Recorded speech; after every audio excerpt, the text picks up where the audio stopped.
आज नेहमीप्रमाणे दुपारी 2 वाजता मी शासकीय विश्रामगृहात शेतकऱ्यांच्या समस्या जाणून घ्यायला आलो होतो आणि मी येत असताना त्याच मार्गाने आलो।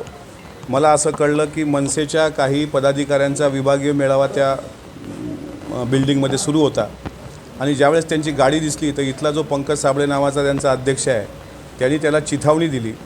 चिथावणी दिल्यानंतर मी गाडीतून खाली उतरेपर्यंत एक मर्दाची अवल्याद आला नाही आणि मी आत बसल्यानंतर सर्वांशी बोलल्यानंतर मग मात्र 40-50 लोकांची झुंड आली। कार्यकर्ते आमचे तयार होते कारण आम्हाला अगोदर माहीत होतं असं काहीतरी होणार आहे। त्यांनी माझा जीव घेण्याचा प्रयत्न केला। मी गाडीत आहो असं समजून त्यांनी गाडीवर कुंड्या मारल्या आणि एका महिलेला पुढे करून त्यांनी असा भ्याड हल्ला करण्याचा प्रयत्न केला।